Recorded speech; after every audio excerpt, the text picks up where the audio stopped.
sapa iki? Rek nomripatmu gatena gobokmu. Putrane Ndara Werkura Raden Antasena. Gondene cuweke cengele. Nilai sedelo. Moh. Alah, moh. Sopo iki? Iki dudu anake Ndara Werkudara, iki teleke Ndara Werkudara. Aku anake Semar, aku Bagong aku. Wah, Bagong. Wah, iki oke kawulaku ya sing tepung karo iki. Jarene wonge lucu, ya iso, kejem ya iso. Lho, lucu ya iso, kejem ya iso. Kaya sagedakan iki, aku aja tok anggap bergurau. Atau aja anggap sembrono. Ning kata-katamu sing kliwat saka ukuran, kowe arep mboyong karo Bapak Semar. Sapa jenengmu? Prabu sapa? Kenceng Gusi, Kenceng Waja. Kenceng Waja. Ora sak penakmu dhewe kowe ngrasani Karang Kajembel.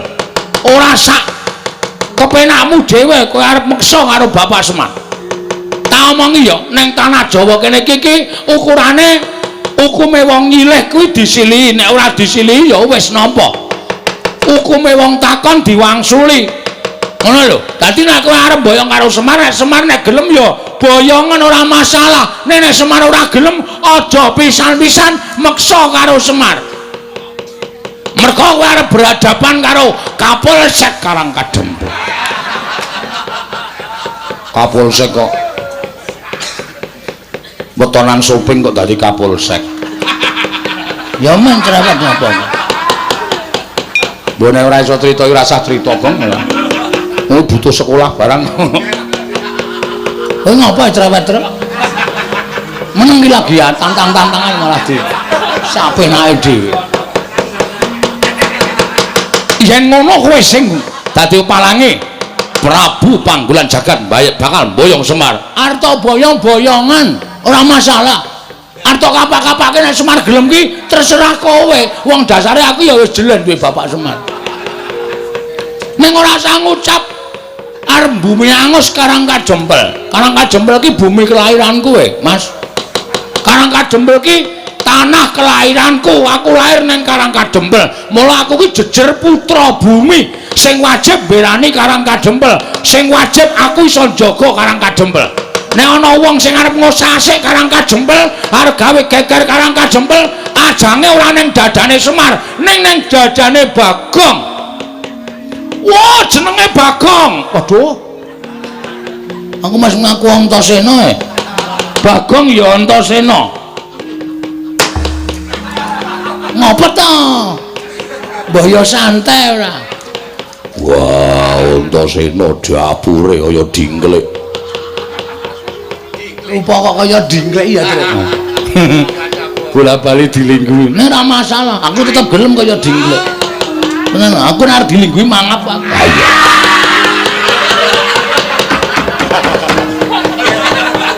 Mangap. Dadi kowe sing dadi palange Prabu Panggolan Jagat, dasar kepara nyata. Arep nang kene iki akeh satriya akeh Nalendra. Ning kowe ora usah kuwatir, kowe adepane karo aku. Aku nek diwangi para Nalendra aku ora gelem. Katentreman, kabagian, kanikmatan ning kawula Karang Kajembel do mapan ning Karang Kajembel kanthi tentrem kuwi nang pundhake Panakawan Bagong.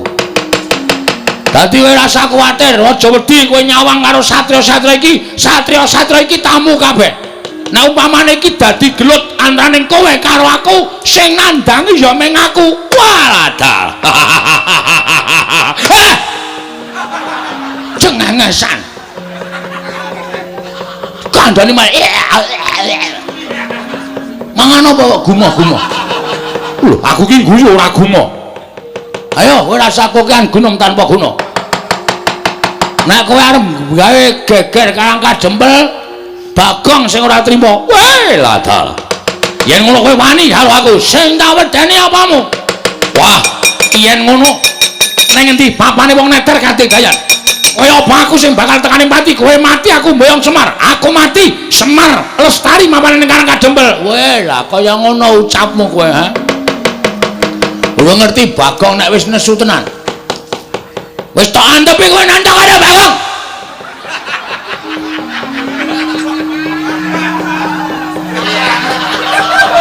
Tresno guyu apa?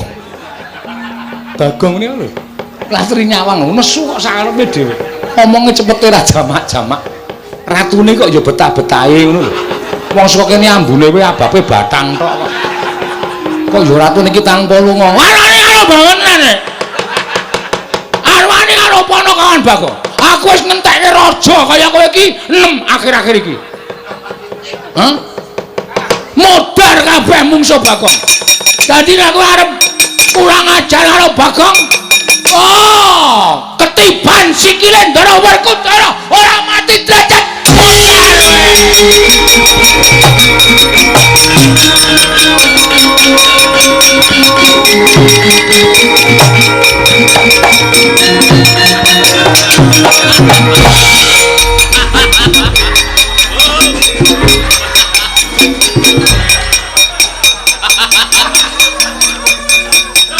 Wah, ora ana centelane apa? Ora ana iki ora tak gawe ning tenanan lho.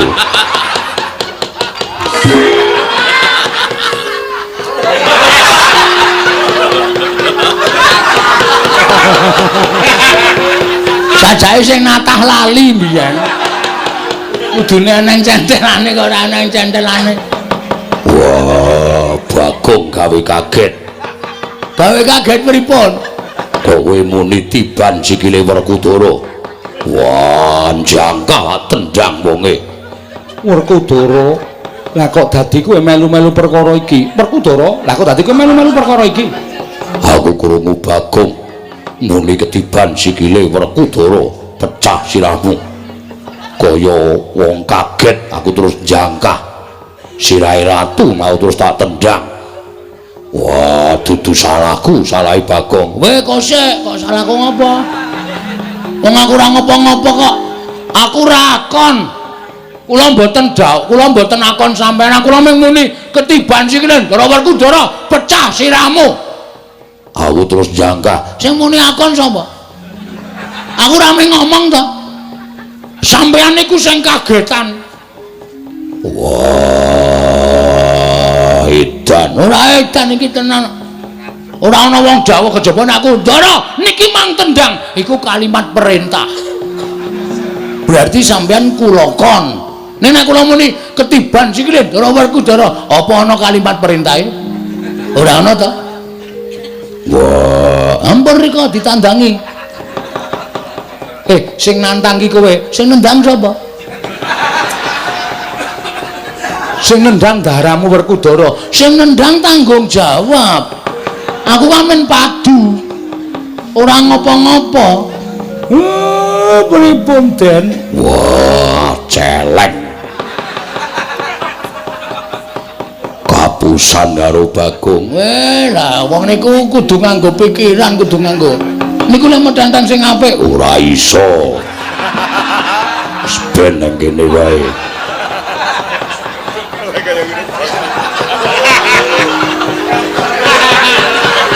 Sajake lali dinggeti sithik ngono lho. Men kukune niku cemantel dadi. Niki aluse ra jamak-jamak iki dadi bablas. Iya. Kon nika ditandangi. Wah, edan. Ora edan tanggung jawab kok edan piye? Sing nendang sampean kok. Masa sing nendang sampean sing temandang kula ya geseh. Wong kula niku mung nantangke kok. Kula mung mangsuli omongane ratu. Kowe mau nganggo tembung kaya ngono mau, tumrap aku kuwi didhawuhi. Anak kula niku ratu napa-napa. Wong lan ponokawan kok dawuh bendara ya ora mungkin. Wah, ning yo tak kira-kira bener Bagong. Bagong ki ora ana tembung akon karo Werkudara. Mesine Werkudara kudune tanggap karo ukarane Bagong, aja kok sakepenake dhewe. Gandeng sing nendang Werkudara sing tanggung jawab Werkudara. Oh, dan ora balaku keh. Blok gegeku sak to. Lit. Ma. Terus semeno. Kula wonten maring kadhawuh Rama. Capet-capet mergo arang-arang nggonku pinanggya kelawan ponokawan sing mripate jembar. Cangkeme ambane ora jamak iki anake Semar to ya? Inggih mekaten. Apa iki Iki sing aran sapa? Menika ingkang nami Bagong Rama. Lah dalah. Lho, rong lucu kaya guyu iki. Mergo kaget aku. Bareng aku nampa ature anakku terus jemena yen sira kuwi Bagong. Bener. Bener Bagong. Nggih.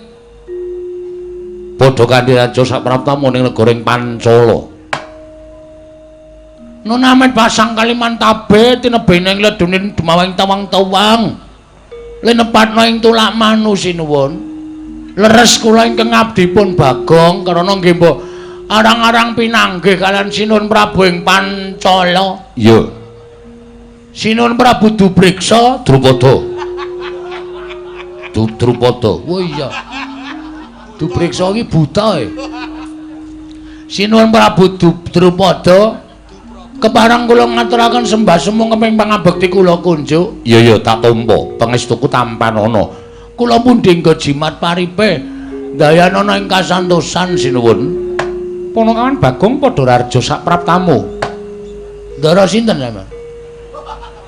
Aku Trasta Jumena. Wah, Mas Trasta. Trasta Jumena. Nggih, Mas Trasta ya Mas Jum. Iya. Kula ngaturaken bekti kula kunjuk nggih, Mas Jum. Iya. Pangestuku tampanana. Kula pundhi nggo jimat paripe dayanana ing kasantosan. Bagong padha raja sapraptamu. Lho, menika sinten? Aku Patih Trasta Kethu. Wah, Kethu. Iya. Nggih, nek ana patih bekti kula kunjuk. Iya tak tampa. Pangestuku tampanana. Kula pundhi nggo jimat paripe dayanana ing kasantosan. Oh, lole kenthos lalu gembol manyar-manyar. Bagong padha raja sapraptamu, Bagong. Nek niki mboten pangling ketara lole niku. Kalih gembol manyar-manyar teruse duk neng dungkul tung. Begawan Durna. Iya, aku Begawan Durna. Nggih. Kala ngateng mriki. Oh iya wis sawetara aku sowan ning negara Pancala, Bagong. Syukur. Padha raja sapraptamu wilujeng penemban bekti kula kunjuk. Oh iya tak tampa. Pangestuku tampanana. Nun nggih. Sanget anggen kawula ndadosaken jimat paripe. Bagong. Padha kanthi raja sapraptamu. Nek suarane kados Ndara Baladewa. Yo, aku bendaramu Mandura. Lah rak tenan to. Wilujeng nering sambi kala sowan kula bekti kula kunjuk sinuwun. Yo tak tampa pangestuku tampanana. Kula pundhi nggo jimat paripe dayanana ing kasantosan. Prayogan nuwun ngadhep ning ngasaning Paman Prabu Pancala Bagong. Nun nggih. Sampun boten kirang prayogi piswanipun abdipun Panakawan Bagong. Bagong, wonten dawuh sinuwun. Eneng apa? Janur gunung kadingaren ora kaya adat sabene arang-arang yen to Panakawaning Pandhawa kuwi sowan ning negara ing Pancala. Lah kok dadi sira sowan ning negara Pancala kuwi wigatine apa, Bagong? Ingkang sepisan kepareng ngaturaken salam sembah pangabekti kula kunjuk ngersanipun Sinuwun Prabu Pancala. Ya tak tampa. Pangestuku tampanana. Kula pundhi nggo jimat paripe dayanana ing kasantosan. Dungkap angka kalih. Wale-wale menapa sinuwun? Sowan kula sampun Prabu Drupada menika wonten wigatos ingkang badhe kula aturaken sehubungan kalian awak kula piyambak. Lho. Piye to tegese piye? Ana wigati ngemagepokan karo awakmu dhewe iki tegese piye? Ah, menika ngaten. Sowan kula sanipun Cung Prabu Drupada menika nyatakaken dhateng pekabaran sampun birta Mbok Bakul Sinambiwara pawarta binandhuking Karna menapa kepara saestu bilih inggih menika putra Paduka pepunden kula Gusti Ayu Wara Drupadi menika kondur wonten ing negari Pancala. Sinuwun, ya pancen bener. Lah apa kowe diutus dening bendaramu Werkudara apa dene Janaka apa nekula Sedewa supaya nyatakake anakku bali narang negara ing Pancala. Oh, mboten, mboten. Lho, ora diutus, mboten. Lah apa to sababe kok kowe nyatakake marang Atmajaku Wara Drupadi? Menika karep kula piyambak. Karep kula piyambak. Terus karepmu piye? Ana wigati apa ing magepokan kalawan Atmajaku Wara Drupadi? Ha menika ngaten. Kula menika nampi sasmita ingkang dumeling tanpa wujud wonten ing madyaning pasumpenan nalika tilem wonten ing Parangkusuma wekdal dinten kepengker kula menika nenepi wonten pinggiring segara ya beta klasa alit kula tilem janjane nggih ajeng lelekane kok kelekaran niku garang angine ya kepenak terus maklap ilang saknalika kesadaran kula jebul kula menika manjing wonten ing madyaning pasumpenan. Lho, manjing jroning pangimpen. Mekaten. Pinanggih kan setunggiling Jawata ingkang nuwun sewu radi mboten ketingal peteng. Ya. Jawata menika kala wau paring dawuh kalian kula. Bagong iki negara Ngamarta lagi ke Taman Pacoban. Monggo kowe dadi abdining para Pandhawa. Ngoten menika. Ya, sabanjure. Mula kowe kudu bisa nyelametke. Kowe kudu isa gawe arum asmaning para Pandhawa tetep dadi sangsa ngagunging para kawula sak jagat iki. Lah kowe tak kandhani ya Bagong. Lho, kusik. Dewa paring sasmita kok akeh banget. Niku ceramah. Oh iya. Kula midhangetake piyambak. Nah, supaya kowe kuwi iso gawe arum asmaning para Pandhawa gandeng. Iki Prabu Puntadewa iki lagi jengkar. Monggo ora dingerteni menyang endi papan dununge Prabu Puntadewa. Lah, Wara Drupadi iki garwane kondur ning Pancala. Aja nganti kucem asmaning Dewi Wara Drupadi, aja nganti kucem asmaning putri negara ing Amarta, prameswari negara Ngamarta. Mula kowe sowana ning Pancala kanggo sawetara wektu kowe dadi sulihe Prabu Puntadewa. Ngaten menika. Lho. Kusik-kusik.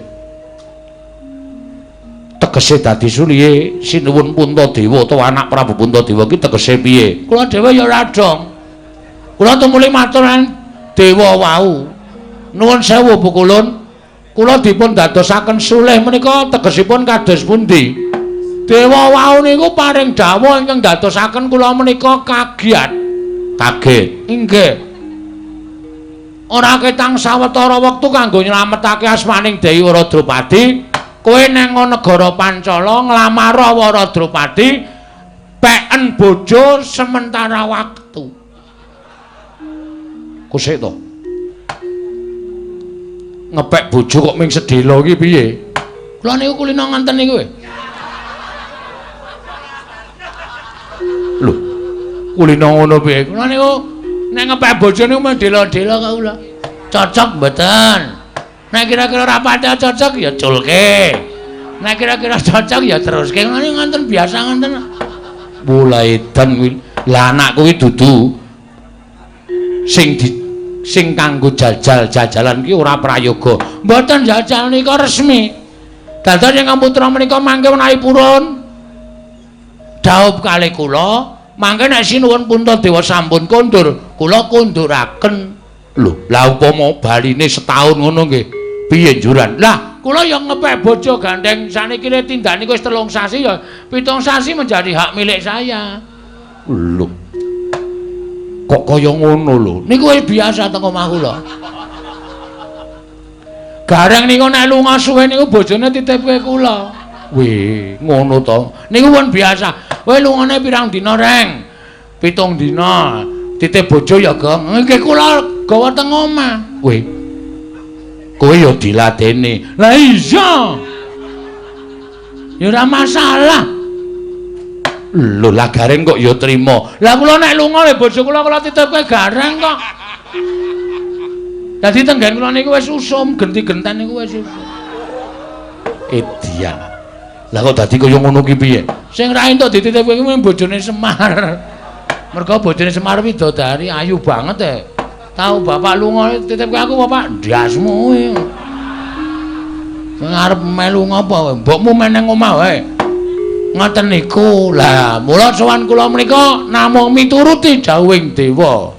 Nek kepareng ajeng kula boyong teng gubuk kula. Nek mboten pareng nggih monggo mboten napa-napa. Ning nek mengke dewa nesu kalih sinuwun Prabu Pancala kula mboten tanggung. Merga niki dawuhing dewa. Gusti, dewa paring dawuh iki mestine ngandhakake dewane sapa? Sang Hyang Bambang sapa to ya? Sang ngertiku dewa iki ora ana sing jenenge Bambang. Sapa ya? Lali ya kula ning nyebutke jeneng kok pokoke dewane niku peteng dedot ketoke dewane niku ilmu hitam ketoke. Dewa kok nganggo ilmu hitam iki karepe piye? Lah ra ketoke. Ming suarane tok. Nek pokoke dewa, yakin sumpah kula mboten ngapusi. Niku dewa sing paring dawuh. Moli, mila. Walik lho. Mila samangke kula nyadong dawuh. Dewi Wara Drupadi dipun paringaken napa mboten? Nek mboten nggih mboten napa-napa. Nek dewa mangke duka, monggo anggenipun badhe nanggel. Nek diparingaken matur sembah nuwun. Jawipun kula cawisaken Betor. Betor ya apa, Pak? Betor niku becak bermotor. Niku sing lagi ngetren pun mboten digenjot melih. Pun wonten mesine. Wara Drupadi kula tumpake Betor, kula mlayu teng burine. Lah kowe engko tekan omah mati. Oh iya, Dik. Ya paling mboten kula numpak jejer kalih ingkang putra Wara Drupadi. Bagong, wonten dawuh, "Kosik, bingung rasaku." Sebabe kowe ngerti yen to Yayi Peremban Durna, pandhita ing Sukalima rawuh mrene. Nggih, ngertos. Terus Begawan Durna rawuh mrene iki uga bakal nglamar Atmajaku Wara Drupadi ingkang bali marang Projeng Pancala. Lah nek anakku tak paringake marang kowe engko mesti Durna ngamuk. Ning semono uga nek anakku tak paringke karo Begawan Durna kowe mesti ngamuk. Jelas. Aniki wis dadi tekad kula. Kula niku wis tom-tomen kalih ingkang putra Wara Drupadi. Pun kula lukis teng tembok ruang tamu kula. Lho, sapa? Putra panjenengan Wara Drupadi nganggo anduk tok. Jas nika pokoke. Wiladalah. Saka kepengin kula nuruti keparenging dewa. Nek sinuwun mboten maringake, kula ngamuk teng pundi niki jenenge? Pancala. Nek sampeyan maringake matur sembah nuwun. Napa ya abot Begawan Durna kalih Bagong. Nek pancen didelok rupane nggih loro niki ra eneng sing apik. Dadi anak sampeyan iku dilamar wong bosokan kabeh. Ning nuwun sewu, nek ditonton saka cocoking para kawula mung tamang tanting kawula semanten cacahe. Suara terbanyak mesti milih kula. Mboten wonten sing milih kalih Begawan Durna.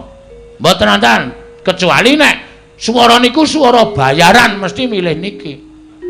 Ning nek swara niku luar dari hati nurani mang biawarake. Kawula Pancala Bagong karo Drupadi apa Durna karo Drupadi mesti do muni Bagong karo Drupadi. 50%. 50% melih mesti do bengok Bagong karo Durna. Bagong karo Drupadi ngoten.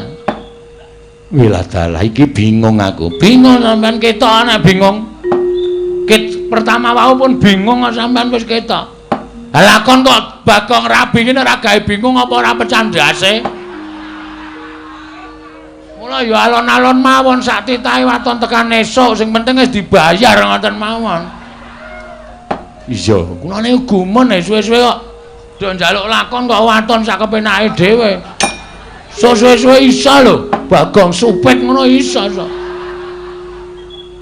Niki wit pertama niku kula wis mikir terus Piye iki gek mengko lakone piye?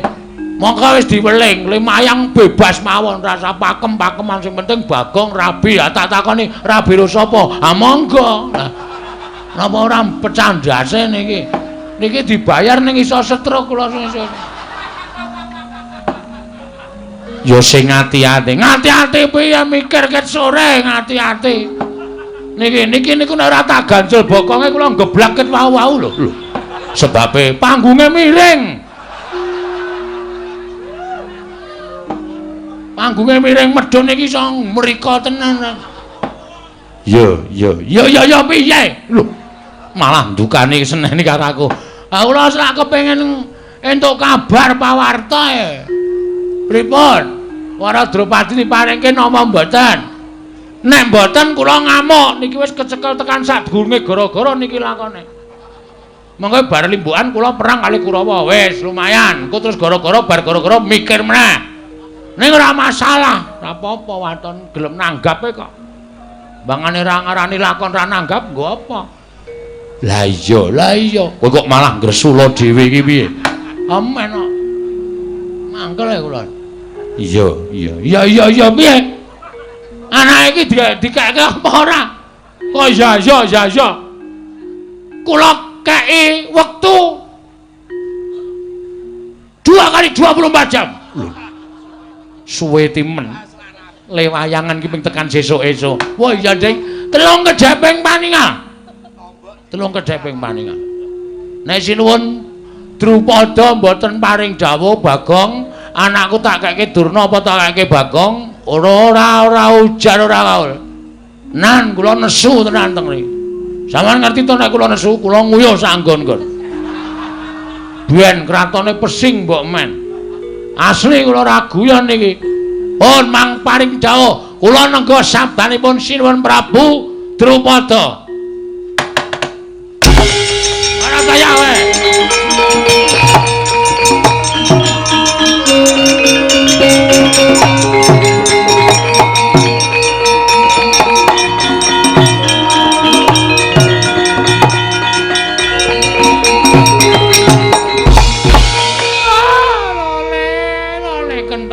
Gembol manyar-manyar duk neng dungkul wana dadi ala salah sati wana. Lah kok dadi Bagong ucape kaya ngono karo Bawan Durna. Kowe wani sekecap pendher sekecap karo nata ing Pancala Prabu Drupada. Oh, anggep apa ing atase kowe derajate gedhi bal 17 wong arek nyala mripat. Ing atase kowe mung batur kok nglamar karo putra ratu ki ora ngilo karo githokmu, ora ngilo karo kahananmu kowe Bagong. Sik. Omong kok wonten mecotot. Mbah, kowe ngerti tresna ora? Kowe ngerti wong tresna ora? Jodoh ya ora perkara rupa. Ana tembangan gegarane wong akrami dudu bondo dudu rupa nanging ati pawitane luput pisan kena pisan. Luput pisan dipresake. Dudu bondo dudu rupa mung ati pawitane. Mula wong arep rabi iki ukurane ora bondo ora rupa. Arep ndhe bondo akeh. Nek ora dikeparengake karo sing gawe urip dadi jodhone, ora bakal iso kelakon. Arep rupane bagus, nek ora dijodohi karo sing gawe urip, ora bakal kelakon. Ning nuwun sewu, arep rupane meng kaya ngene, jodohi karo sing gawe urip, kuwi 1000 dalane. Camkan itu. Ora sampe nae dhewe kowe. Oke, wong sing lanang elek, sing wedok ayu oke. Ana sing wedok elek, sing lanang ayu oke. Ana sing elek kabeh ya ngono. Ana sing lanang ayu sing wedok bagus. Sing wedok ayu, sing lanang bagus. Kuwi ya pirang-pirang, bagus kabeh. Wedoke ayu kabeh ya pirang-pirang. Mula aja sok ngembe karo wong sing kedunungan katresnan. Terus saniki tak wale, sampeyan iku wong tuwa, wis duwe bojo, ha ta? Ora. Monggo bojo sampean lain daripada yang lain. Ora apa-apa ana bojo kok keleke papat. Nek ora bojone Begawan Durna tangel lamun. Oh, lah kok dadi kowe kok ngece karo Bagong. Sing duwe hak sawutuhe, sing duwe apa jenenge? Purbawasesa sawutuhe iki Sinuwun Prabu Drupada, dudu sampeyan. Sampeyan karo iki padha-padha wong lamar. Ngenteni sabdaning Sun Prabu Drupada. Diparingke apa ora nek diparingke matur sembah nuwun dene ora ya wis ora apa-apa. Ora usah dadak kowe ngunak-unake aku. Nek kowe arep ngunak-unake kowe terus arep ngopo? Terus arep ngopo aku tak takon. Ngejak gelut. Bagong ra wedi. Bagong ki wong ora tau wedi. Aku wedine ki nek ra ana wong liwet. Aku gila tenan. Nek nameng karo wong kaya kowe iki, aku ki ra wedi nang di papan Bagong wis kulino unek-uneke Durna, ha to? Mula sampeyan ajeng napa saiki? Sampeyan ajeng napa? Kula tak takon. Lho. Kowe wani karo Begawan Durna? Weh, lah biyen wani saiki wani ora tau aku ana wedine karo Durna.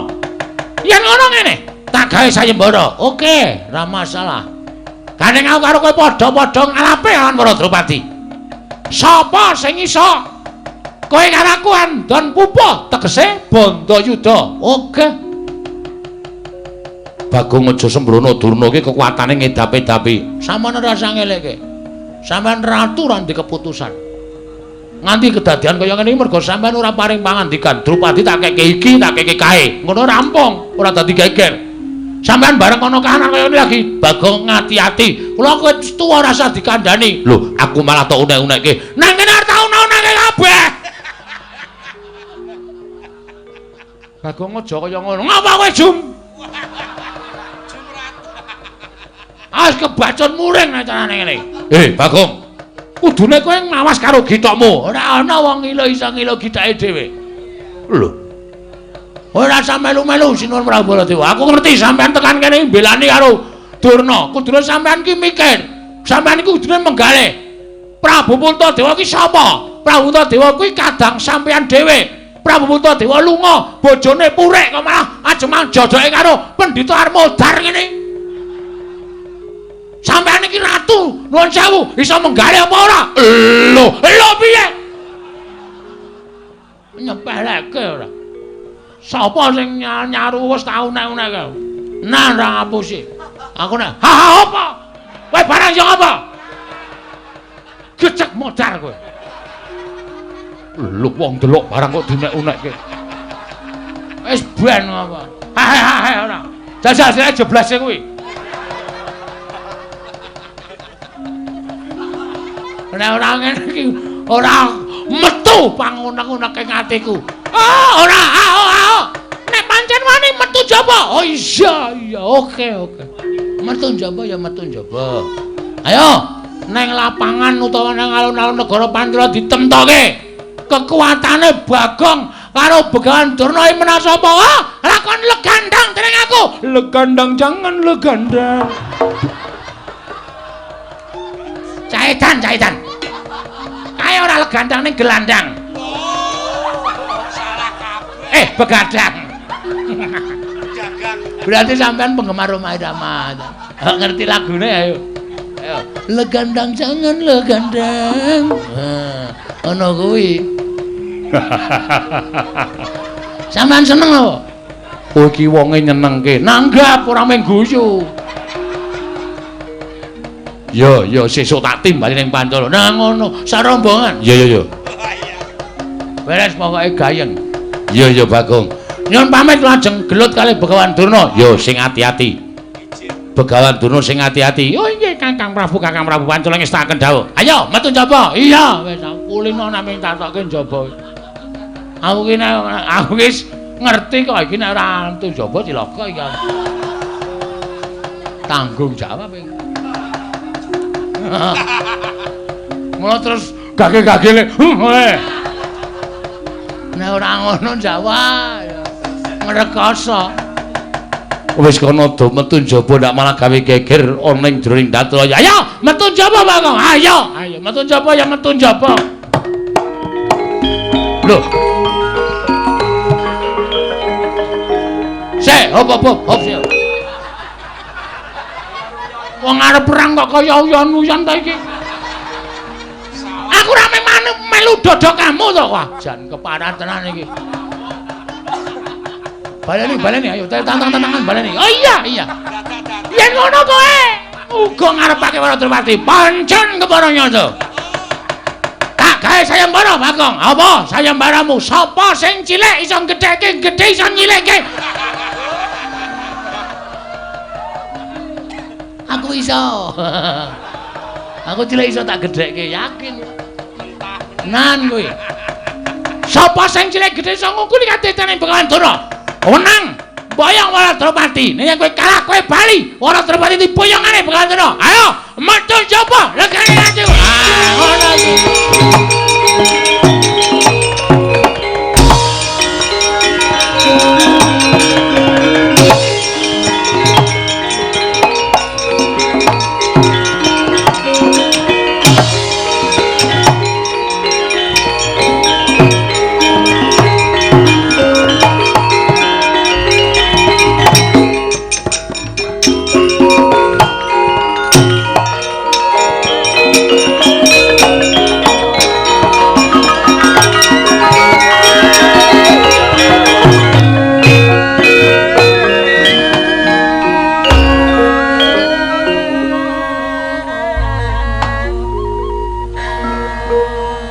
Semu surgal srogol laduk wani kurang geduga. Inggih Kanjeng Rama. Nah ing tumrap aku apa kang dadi lagiane Panakawan kang aran Bagong iki mau pancen yo nglipur kelawan ati.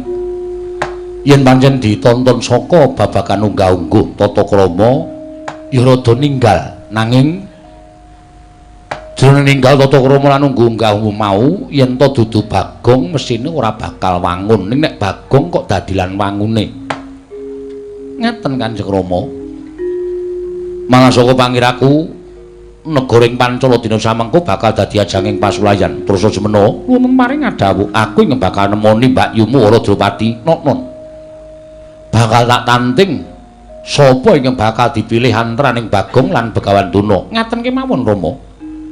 Kula kinten menawi mangke peperangan menika dipun lampahi tumunten Bagong ingkang menang. Saenipun Bagong direngkuh wonten negaring Pancala. Ngayomi dhateng Kakang Mbok Waradropati semanten ugi menawi Bagong kawon inggih kajengipun wangsul dhateng wismanipun.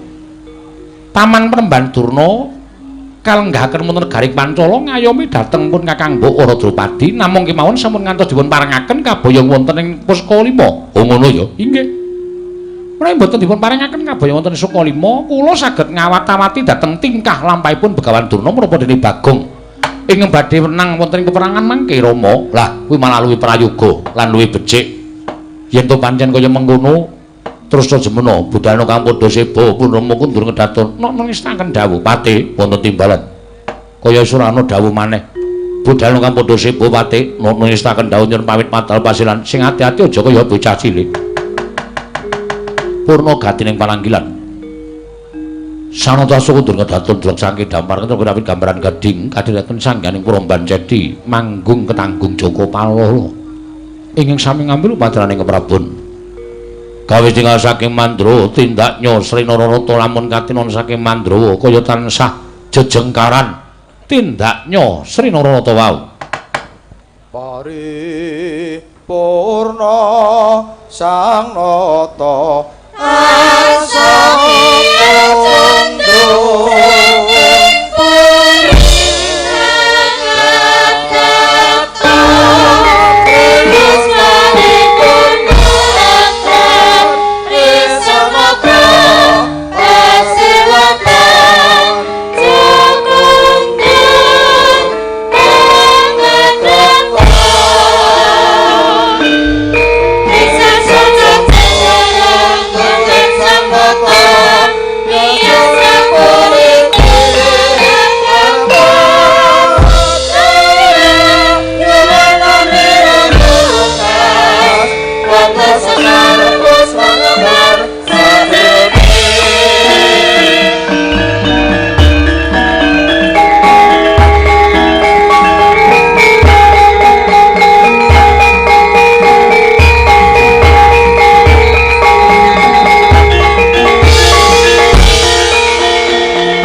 Bagong yen malegang legong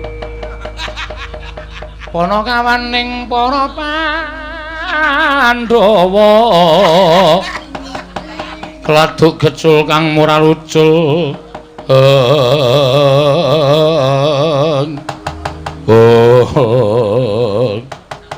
kowe lha ora kenyono-nyono lah kok malah nampa penantanging Begawan Durna. Durna tak bledhek kok dadi ngawe sangganing para Sata Kurawa. Apa dikira Bagong ijen kaya ngene ming wong loro saudon telu saurupan. Ora bakal wedi karo Kurawa. Sapa sing ketok? Apa dianggep aku iso nandingi Sata Kurawa? Ya aku nek ora ganti. Nek ora salin wujud satriya sing pengpengan perang wis ora gayeng perang karo Kurawa. Ya, titenono, tandangono Bagong legane atiku.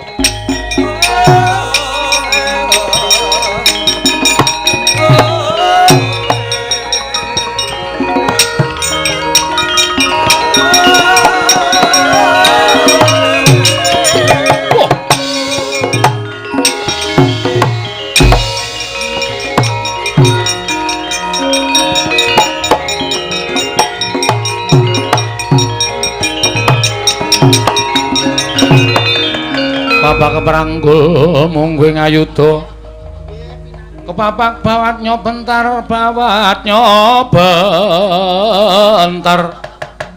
kepapak nyomungguing aloka lho ora pangling iki kaya Setyaki dasar Barayata Sadringar Barujiran Setyaki kowe lah dalah lah kok kowe neng kene Kurawa dampyak-dampyak barisane kaya arep upacara dina Senin. Sedyane apa? Goleki menyang endi Bagong? Bagong iki ponokawanku. Yen cilik kowe wani gendhak sikara karo Bagong. Gedene wani nyilakani Bagong Setyawan. Setyaki sing ora trima. Wani karo Kartomarma sing tawedene apa? Ora minggat tebak dalam kene margane patimu leno pangendamu hilang dompetmu Kartomarma.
Edan Gatotkaca dasar Kebarayata mati mati oh waduh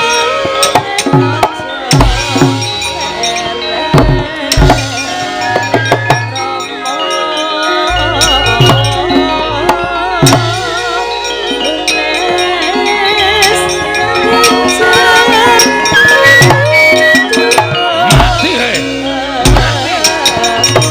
Waduh. Waduh. Mati aku. Wud. Wud.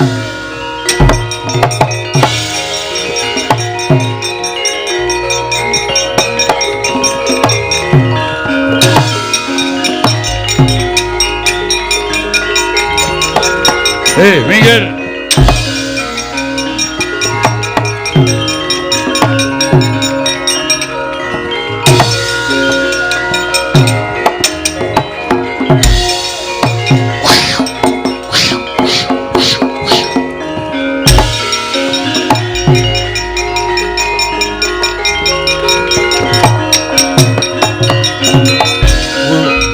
Ora pangling iki Anoman barang ning Pancala.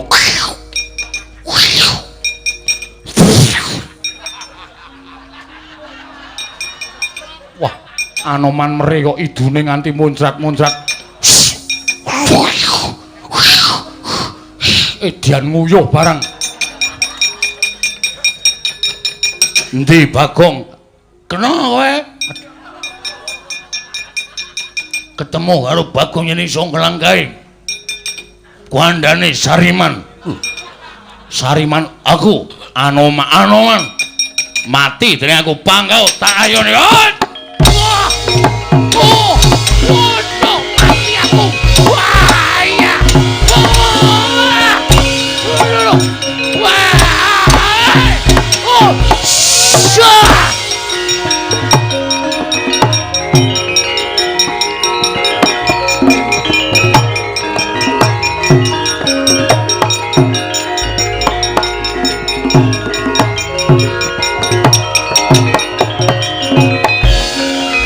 Man, sampeyan dawuh kali Kurawa ning nyatane ngapusi. Lho, ngapusi ngapa?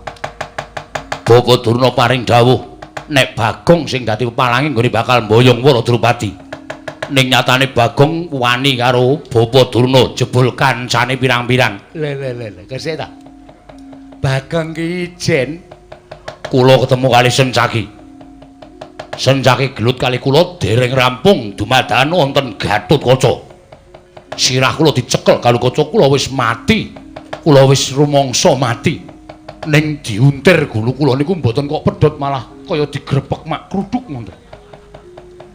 Nek kudune kowe mati kedahipun kula nyemanggaken. Wah, edian kancane Bagong pirang-pirang. Tur digdaya kabeh. Man Anoman balang nggih tumut. Ngetok. Lah kok mak jundil kula semanggaken dur nun. Bagong kancane pirang-pirang sirnakno le. Nggih ngesaken dawuh.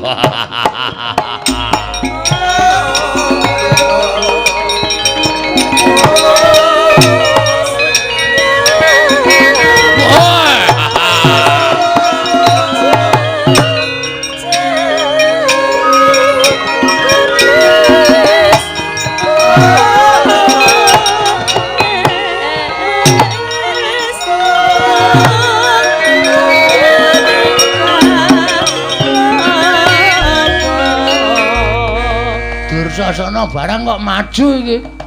Nek ora dadi sing luwih gedhe, iso diajar aku ya. Ora wedi mungsuh sapa wae aku.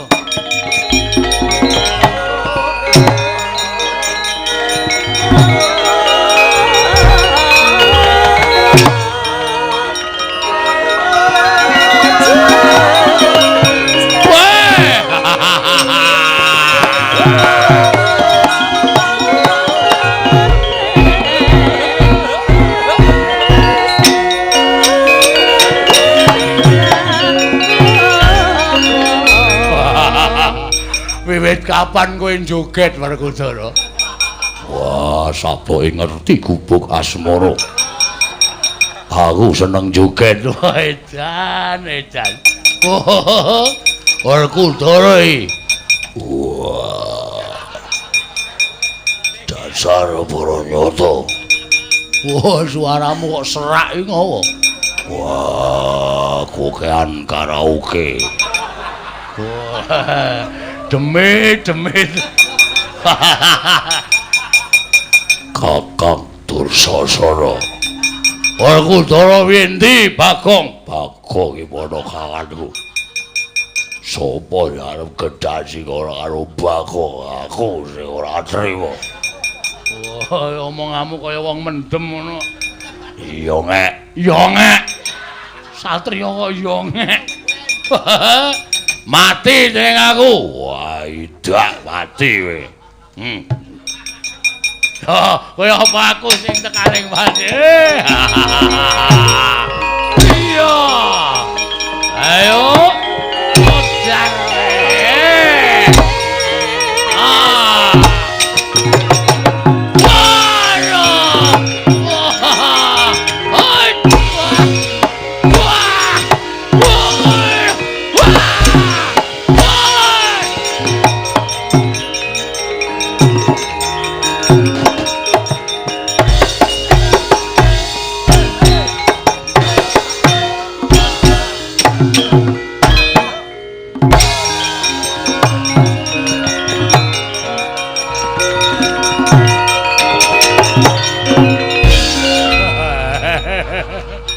Isin man kula. Kaisin piye? Kula maju rek kae goleki Gatotkaca Sancaki ketemu ale Werkudara. Lha kok sik ta? Werkudara barang mrene iki ngapa? Kakangne iki lagi lunga kok tekan kene. Lha duka. Omongane kaya wong mendem nika. Disaruk-saruk ora karo-karuan. Kula ditendangi, kula semanggaken. Mati kula. Ora mundur mawon isin. Kakang Penemban Durna. Pripun Dewate? Bagong mboten isa disingkirke. Kula aturi majeng wonten ing pabalan. Toh, Bagong. Ora minggat sing arep aku tiban cundha maneh mbok dadi mupat kowe.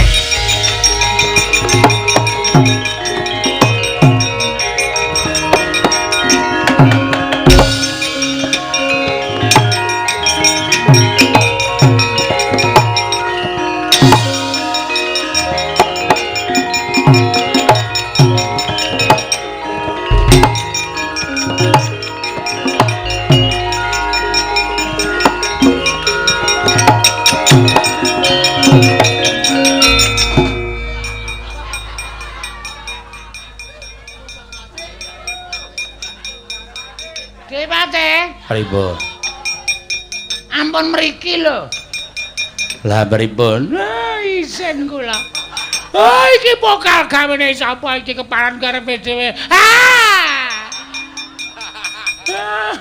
Aku mau nek dibukake ngono kuwi. Kaya kelingan jaman sing wis-wis aku.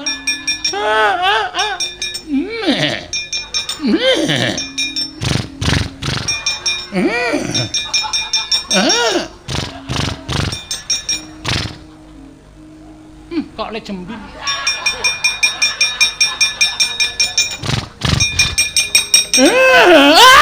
Aku karepe dhewe wirangan aku.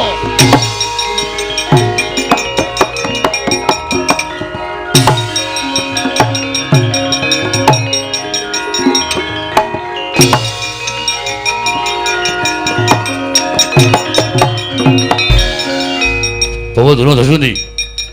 Wirangan, Ger. Bagong gawe wirang wong sepirang-pirang. Bagong iso malik napa-napa. Lho, malik napa-napa pripun? Kula nek crita malah isin lho. Lho kok isin pripun? Bagong iso malik Setyaki, iso malik Gatotkaca, iso malik Werkudara. Bareng kula maju nggawa cundha maneh. Malik napa? Isin kula. Malik napa sampean mang bloko kalih kula? Balik jaran. Oh, sengkune iki iblis. Malah ngomong-ngomongke ora. Mongkon jengking-jengking nika. Coba ora ana kula. Mesti wis nyelingkrek. Sampeyan niku cangkeme elek ora. Lho. Bagong kekuatane kaya ngoten. Oh, inggih nggih. Bagong. Yen pancen iso nambahi Kyai Nenggol aku meguru karo kowe bareng.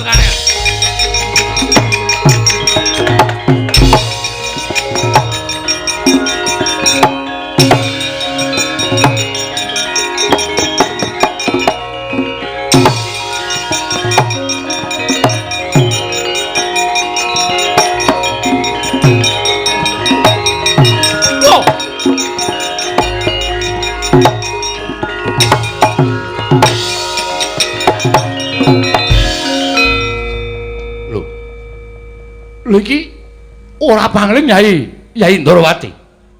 Kanggo Prabu. Kula aturi sareng sawetawis. Niwangsuk mana mangadil luwih ana sasmintaning sun jagat wasisane Bathara. Kanggo Prabu. Kanggo Prabu Baladewa kula aturi sareng. Kula aturi nyiram mawi tirtaning Banyuwangi. Bodar. Menawi Kanggo Prabu lajeng tumuli ngligo Kyai Nenggala menika mboten prayogi kedadosanipun. Asu iki Bagong iki. Iki Bagong menungso ora tataran. Lah kok malah Ratu Ndrawati. Kanggo Prabu sampun paring pangandika ingkang mboten sadèrèng iki. Menika ingkang rayeng Ndrawati ya Prabu. Ingkang rayeng Ndrawati. Ndrawati dengkulmu mlocot. Dengkul panjenengan nggih mlocot. Edan iki piye lho iki? Iki karepe piye? Kanggo Prabu menawi panjenengan ngginakaken senjata cakra, kula ugi mboten badhe wang-wang. Mboten badhe kekilapan, sarta kula mboten badhe ragu-ragu. Ngginakaken senjata ceraka. Apa? Ceraka. Cakra. Nah, kados pangandika panjenengan. Sameneika Kyai Nenggala dipun du karo senjata cakra. Kowe tak tamani Nenggala mesti mati. Mboten saged kula mundi Sekar Kembang Setaman. Cangkeme klirak-kliru ngono kok. Sekar Wijaya Kesuma menika dados panguripane wong sak bumi. Sinten ingkang sampun pejah menika dipun ungkuli Sekar Wijaya Kesuma menika sabet gesang malih. Ingkang sampun pejah dipun ungkuli Wijaya Kesuma saged gesang malih. Mila Wijaya Kesuma menika dipun suwun supados kinarya obat kuat. Kanggo Prabu. Kanggo Prabu. Nek panjenengan mboten atus monggo dipun puthaken blek glandang Nenggala legane ati wae.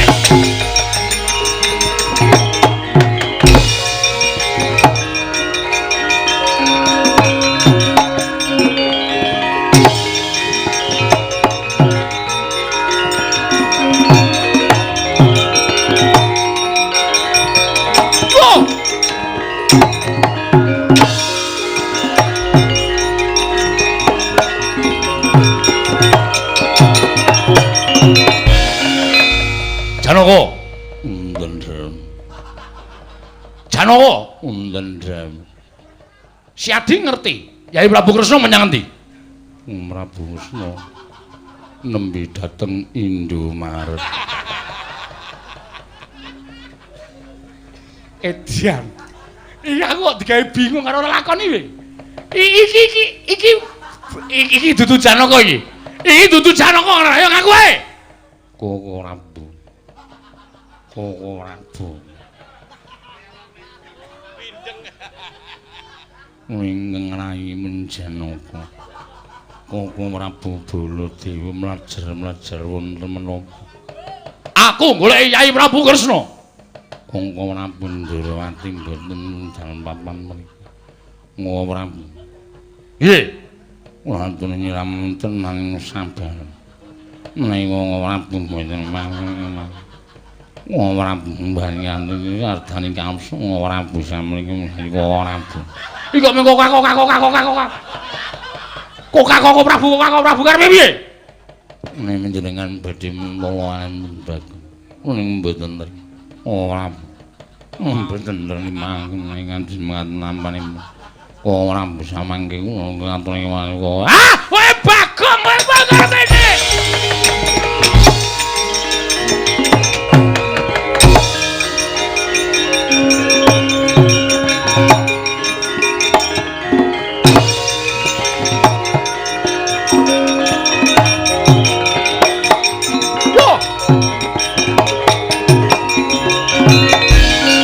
Pakde mlayu-mlayu napa Pakde?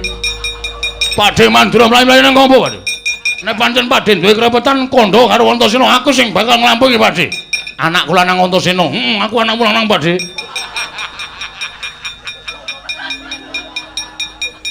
Pakde Mandura, iya. Pakde Bule, iya.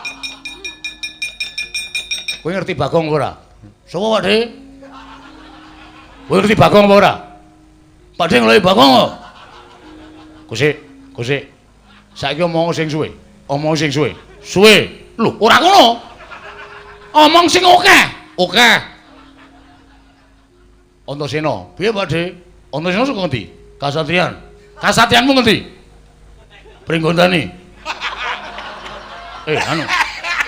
Ngerandu Gumbala, Pakde. Antasena kok kasatriyane Pringgondani iki gosok kowe. Karo omahe dhewe kok ora apal iki, Pakde. Omahku wis digusur, Pakde.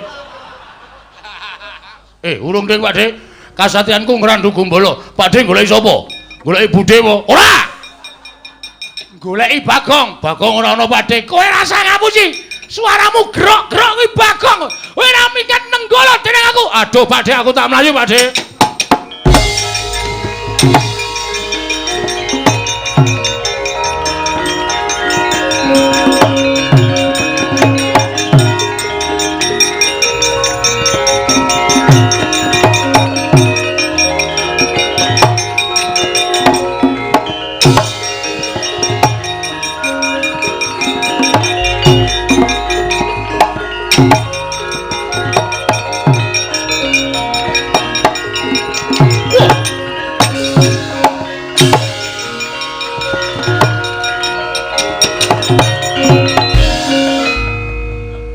Anak Prabu,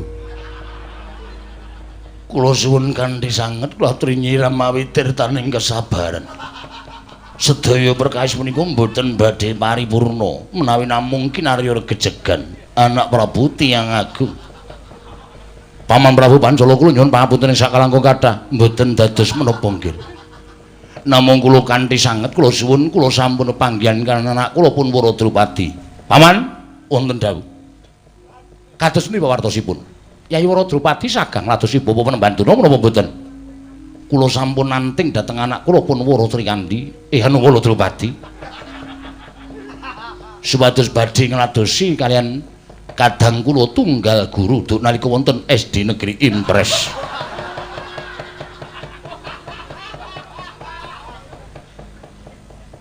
Setan. Tiwas tak basani.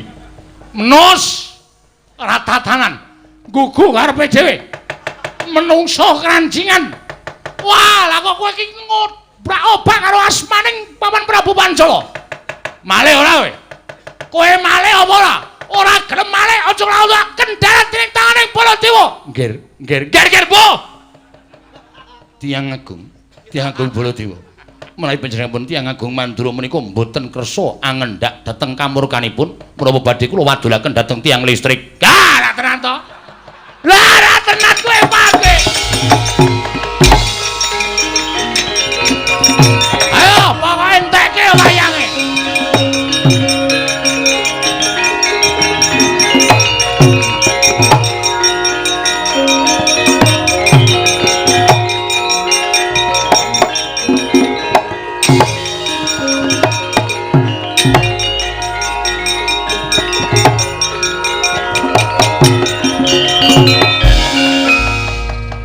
Wis kentekan wayang ngantian. Sing nang eblek wis tak tokke kabeh. Wis tetep konangan aku iki suarane ra iso ngapusi kok. Wis tak ilang-ilangke geroke tak ombeni barang ya mesa konangan. Pinter tenan Baladewa. Wis ah. Kalah cacak menawa lakonane. Nek sinuwun mandhar mateni aku ben dipateni. Candak kowe aja mlayu, Bang. Wah, dalah.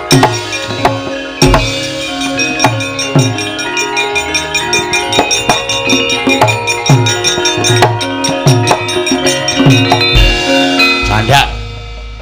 Kecandak kowe saiki. Bar mlayu nang ndi? Ora mlayu wis ora ana dalane kok. Ayo saiki kowe manut ora? Manut pripun? Kowe bali.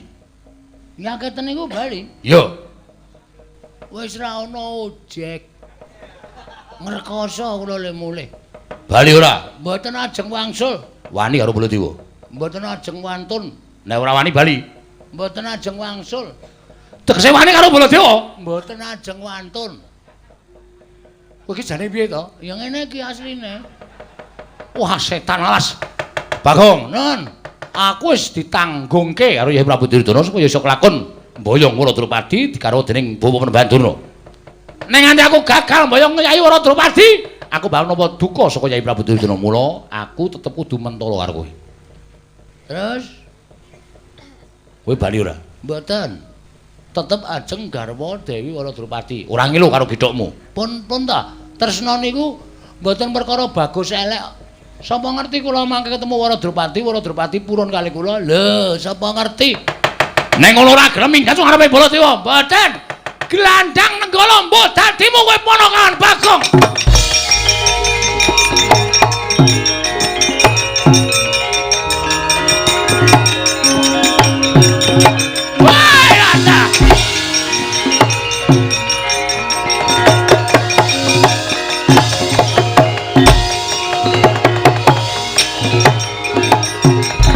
Ana sing ora setuju siji.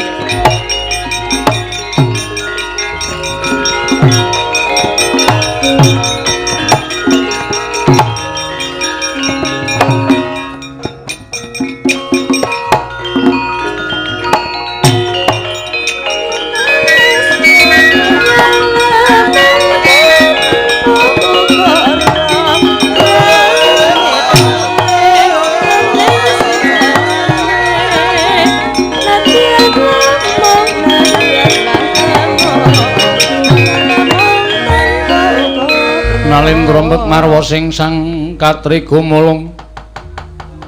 Katriga mulung mangrempak ing wadya. Kurdakura rera nanggana magawe gelar. Oh. Bagong, wonten dawuh aku ngaturke panuwun. Dina sira wisa gawe srana munduring para Sata Kurawa. Begawan Durna medeni anak Prabu Mandura. Nggih. Sak kamat-kamat sinuwun.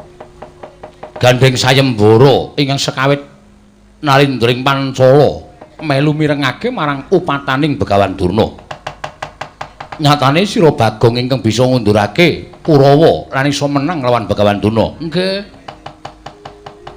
Mula netepi marang sumpah ingkang wis aku nalika semana melu mirengake atmajaku bakal tak paringake kowe. Serius? Iya tenan. Ya nek rika kurun, nek mboten purun, mula Drupadi bakal tak timbali ana ing kene supaya adu arep karo kowe ponakan Bagong. Aduh. Ora nggo jungkat cilik. Arep jungkatan sik. Wis ora sandadak kowe macak. Anane kaya ngono yen Drupadi nampa ya ben ditampa, yen ora kaya aja gelo. Nun nggih ngestakaken dawuh. Terus semeno wonten maring dawuh Rama. Mbak Yumu aturana tindak mrene. Oh nggih ngestakaken dawuh. Monggo Kakang Mbok. Timbali Kanjeng Rama. Iya terus semeno.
ngambar arum sang kusuma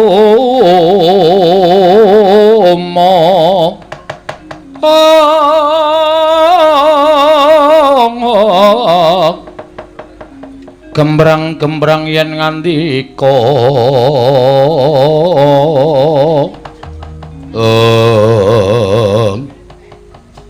Drupadi wonten paring dawuh Kanjeng Rama ning ngarepamu kuwi sapa menika Panakawan Bagong ingkang wis bisa gawe tentrem negara ing Pancala merga saka pamutahe Begawan Durna mesti wae yen kowe tak tanting supaya tak rabai karo Durna mesti ora gelem trimah pejah mula gandeng kowe ora gelem tak rabai karo Begawan Durna mongko ingkang bisa ngundurake Begawan Durna mau Bagong mongko Bagong duwe niat ngayomi marang kowe sak jroning kowe ditinggal karo bojomu ya kuwi anak Prabu Ngamarta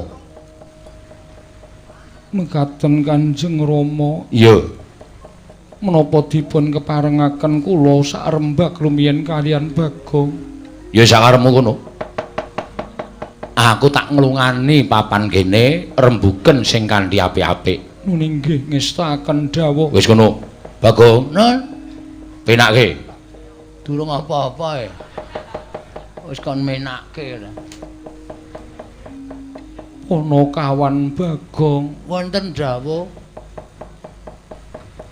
moro saiki tak takoni niatmu apa nggone bakal kepengin ngayomi kelawan aku satampang karamasane angel tenan nek ngomong nek karo wong wedok iki nek lagi pertama kaya ilat iki kaku sak pengkeripun sinuwun Prabu Puntadewa kula nika namung badhe ngreksa asma panjenengan tegese ampun ngantos disenggol dening priya sanes ampun ngantos dipun kajengaken dening priya sanes mila niki sisteme kawin kontrak tegese piye kula dados garwa panjenengan ning mengke nek sinuwun Puntadewa menika sampun rawuh kula kedah ngawon panjenengan kula aturaken sinuwun Prabu Darma Kusuma lah upama nggone tindak kuwi setahun panjenengan dadi bojo kula setahun yen lil tindak 2 taun dadi bojo kula 2 taun yen nganti ana apa-apa upamane sing jeneng tresna kuwi jaran saka kulina aku campur karo kowe saking kulinane terus aku yo ketukuran rasa tresna sing gedhe nek upama aku terus iki mung upama lho aku duwe anak karo kowe piye sesuk nek Sinuwun Puntadewa rawuh anake dipacul ndase kuwi jenenge ora duwe rasa kamanungsan nek upama Sinuwun Puntadewa gelem nampa ya wis ra apa-apa anakmu tak monge monggo daripada kula omong dadi kere lho sampeyan sing momong iya berarti ya wis mbangane aku dipek ratu kono-kono akeh sing padha ngayunake kelawan aku kowe becik nek aku urip karo kowe Bagong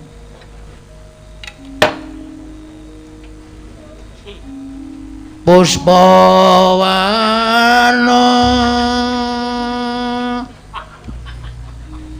Alayub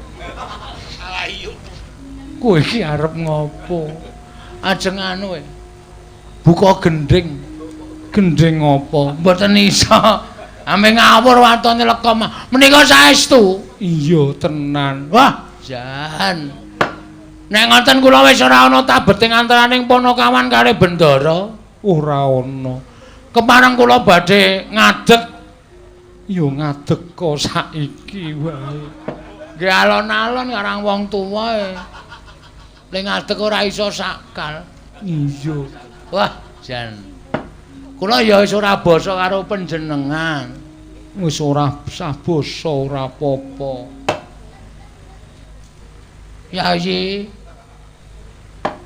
Yayi Wara Drupadi Kakang Mas Bagong wonten dawuh nyes bokongku ati jan Kaya Siniram Tirta Wayu Sewindu. Inggih. Iki terus apa liar jagongan iki meneh lapangan ngene iki? Hah? Apa ya ora ana tempat ngopi lah paling ora. Berdua. Lho. Kowe pesen kopi, sing kopine iso ana gambar I love you. Terus monggo aku sing nyeruput. Wonten Pancala mriki wonten papan kados mekaten. Naminipun Pan Cafe. Ben saya awur-awuran wisan iki. Nah ngono ayo mlebu jroning Taman Sari wae ya. Inggih ngestaken dawuh. Engko aku lungguh kowe ning jejerku. Gandeng aku sarep rabi karo kowe. Berarti kan abdi-abdiku kae ya ngladeni karo aku. Mestinipun mekaten. Nah, alhamdulillah. Iso apa-apa iki. Biasane ning omah mung dikongkon bojoku. Bojoku saploke ra iso mlaku kae. Nek akon sak penake dhewe mung nutuki cangkir tek tek tek tek. Minta minum. Teng teng teng teng minta makan. Aku padake baby panggang. Baby sister. Inggih monggo rat anu Kamas. Aja Raden. Kamas wae. Inggih kula dherekaken manjing wonten ing Taman Sari. Yo. Mangkat yo. Inggih monggo kula dherekaken. Yo ayo yoan. Inggih. Monggo. Mlaku bareng ya? Inggih. Aku gandeng. Gandeng yo kena, ngrangkul yo kena. Ayo ora. Aku mau nek ngrangkul. Aku nek ngrangkul kene iki tanganku turah. Nritik terusan. Nyok ngeceki apa-apa. Nggih. Ya mlaku bareng wae yo. Monggo kula dherekaken Raden. Raden meneh.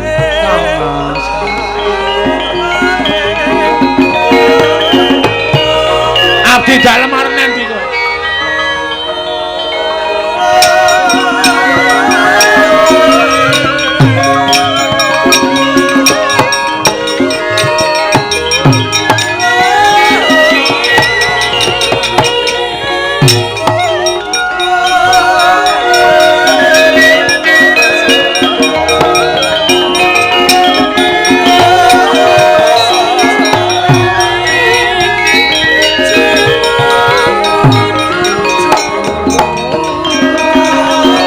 Modifikasi. Weh lah knalpote diganti.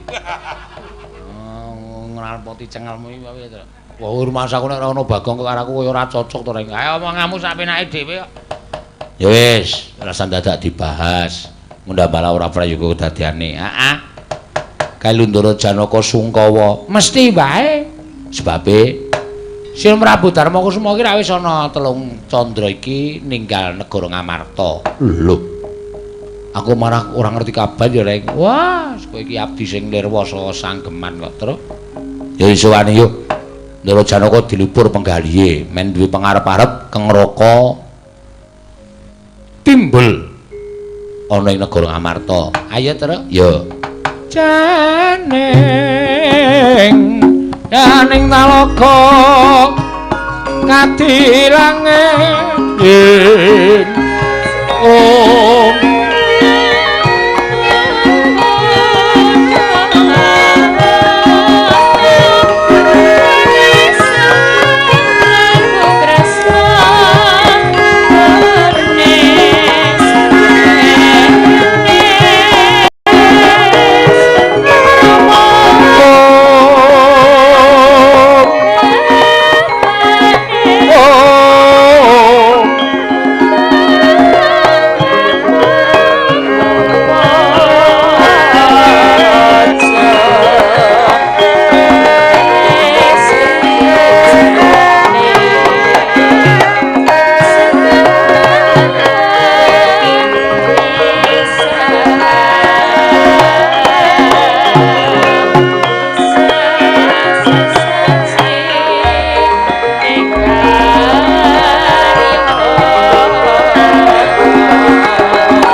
Miat langaning kalang panaglar pandhahan muncar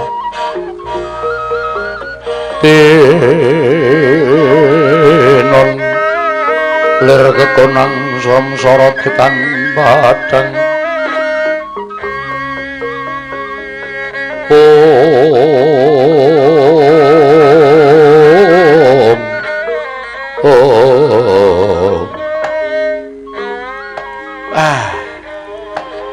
kula piyambak nggih melu prihatin. Negari Ngamarta pun dangu komplang Kakang Semar. Nganti bingung penggalihku nalika aku kudu ngupaya menyang dilenggahi Nyai Prabu Darmaji. Monggo wis ora kurang-kurang nggone kelawan kadangku Yai Werkudara dene Janaka bebasan tepung gelang kekalangan. Ngupaya menyang endi dununge Nyai Darmaji parandene ora entuk tandha-tandha menyang endi lenggahi Nyai Prabu Puntadewa. Dipol kula Ndara mula wektu dina iki Werkudara Janaka lan Kresna kakangku rawuh ana ing Karang Kadempel ingkang wigati nyuwun pepadhang kelawan Kakang Semar. Senadyan Kakang Semar wujuding ngaceplik mung batur, nanging aku percaya yen to Kakang Semar ngerti sejatine menyang endi lenggahing Puntadewa kakangku. Ampun ngoten. Lah mbok kabedhao dodo kula kapendheta manah kula dereng nate ngertos. Lan kula dereng ngerti teng pundi lenggahing sinuwun Prabu Puntadewa. Ming sing dadi kaget raosing manah kula ngendikane kabar sing kula tampa. Ndara kula Waradrupadi malah kondur wonten negari Pancala. Iya, pancen bener mengkono Kakang Semar. Lah napa mboten langkung prayogi nek sampeyan kalih Ndara Werkudara Ndara Janaka niku nanjihke garwa Ngamarta luwih dhisik sowan teng negari Pancala. Mbok menawa sak mangke wonten pangandikan saking Sinuwun Prabu Pancala awit sampun kedangon Sinuwun Puntadewa ngendipun nilar negari ing Ngamarta menika Ndara. Miyat langening kalanggiwan aglar pandan moncar tinoner kekonang surem-sara tetan padhang kasoran pacaring purnameng gekono dasari mangsa katiga ing jagat wasaning Bathara Werkudara. Nggih. Lah kok bener kendikaning Kakang Semar? Pun Kakang lan Siadi ketungkul ngupadi menyang dilenggahi Nyai Prabu Darmakusuma nanging ora menggalake lawan Nyai Waradrupadi. Yo. Mulayu Dimas, apa kang dadi aturing Kakang Semar kuwi diestokake seranane sowan luwih dhisik ora ketang sedhela ana ing negara ing Pancala. Nanjeke kelawan garwa ing Ngamarta. Wah, yen pancen kaya mangkono. Aku mengkari manut ayo Kresna kakangku tak derekke jlamprung aja nganti keri Semar anakmu dikandhi. Nggih. Mareka den rayekna semuriris.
Wiwit laning kalangwan aklar wandahan moncar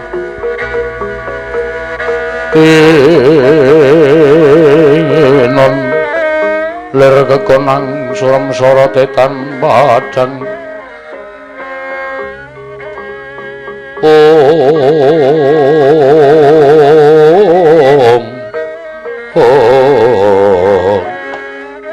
Ilatala persasat kadidene lumampang wanci peteng papak obor sastra biar padang trawangan nggih kula ngaturaken panuwun dene anak Prabu Indrawati sampun kepareng rawuh wonten negaring Pancala paman kula ngaturaken bekti kula kunjuk nggih kula tampi dawa sami-sami Durwodo bapakku aku ngaturake basaku katura ya oraku dara tak tampa paman lu ngaturaken sembah pangabekti kula kunjuk ya ya Arjuna tak tampa ing pamaning Pancala nderek prihatos dhateng lampahan ingkang sampun kelampah wonten negaring Ngamarta mendranipun anak kula anak Prabu Puntadewa ngantos dados jalaran wangsulipun anak kula Waradrawati wonten negaring Pancala nggih paman sawanipun ing putra Indrawati jatosipun nanjaken babagan perkawis menika lajeng sakmangke Yai Ratu Waradrawati wonten negaring Pancala karesan mekaten namung kula nuwun sewu wonten lampahan ingkang mesinipun badhe kula aturaken dhateng resanipun anak Prabu Indrawati lho lampahan menapa ingkang wonten gandeng cenengipun kaliyan pun anak kula Waradrawati bab ingkang pundi paman nggih sakwangsulipun anak kula Waradrawati negari Pancala menika paribasanipun banjir mangsi udanawala karah para nalindra para brahmana satri ing sami ngayunaken dhateng anak kula sami nggraita lamun nalindra ing Ngamarta sampun boten badhe kundur malih wonten negari Ngamarta manah kula menika bingung pundi kedah kula lampahi ngantos Begawan Durna kemawon sowan wonten negaring Pancala badhe nglamar anak kula pun Waradrawati bejanipun wonten sowanipun Panakawan Bagong ing nalika semono paring dawuh utawi munjuk atur dhateng kula piyambakipun nampi sasmitaning dewa kedah saged ngayomi dhateng bendaranipun inggih menika pun anak kula Waradrawati satemah dados pancaka rageng kaliyan para Sata Kurawa nanging elokipun lah kok Bagong saged ngunduraken sangga para Sata Kurawa mboten nemungaken menika kalebet Begawan Durna lan Nalindring Mandura ingkang Raka Tiyang Agung Baladewa kapracundang mengsah Bagong tumuli kula menika nggumun Bagong kok gadhahi kekiyatan ing kados mekaten menika lajeng nalar kuna tumunten kula menika metang menawi Bagong gadhahi kekiyatan kados mekaten menika ngayomi dhateng ingkang bendara inggih menika pun anak kula Waradrawati tartemtu boten badhe wonten tiyang ingkang wantun Girikuda dhateng atmaja kula pun Waradrawati. Lajeng sakmangke Bagong wonten pundi? Bagong sakmangke sampun mapan wonten taman negaring Pancala. Malah piyambakipun sampun matur dhateng kula badhe ngayomi dhateng pun Dewi Waradrawati anak kula slaminipun Prabu Puntadewa anak kula mantu menika kesah saking negaring Ngamarta.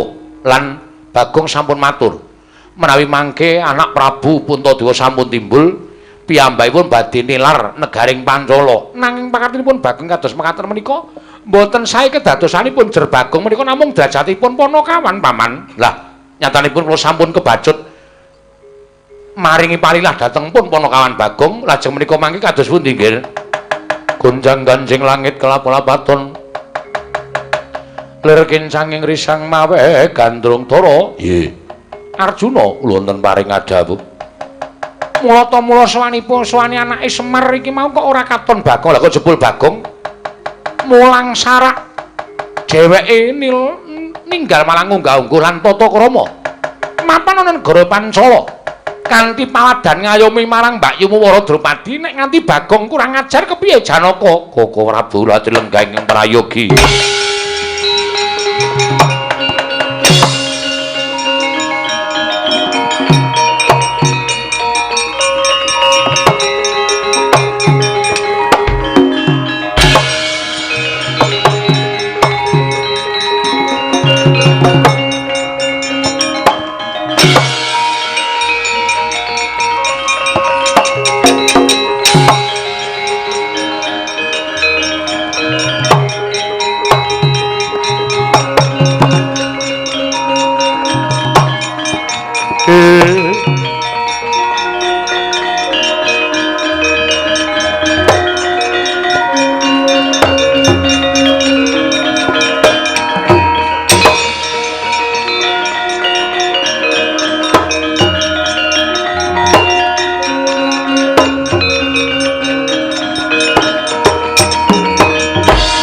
Gunjang ganjing langit kelap-lapaton lirkin sanging risang mawe gandrung Bagong Dalem bener ngendikaning Paman Pancala murang tata ing atase ming derajating batur lah kok kowe wani padha-padha lengguh jajar kelawan Kakang Mbok Wara Drupadi nyuwun pangapunten kula menika namung sadermi ngayomi ing atase mung ngayomi marang bendaramu wae lah kok kowe lungguhmu jejer kelawan Prameswari Ngamarta kula mboten nyuwun ning gandeng Dewi Wara Drupadi sing kepareng dawuh kali kula supaya lenggah jejer kula niku jare ya pekewo.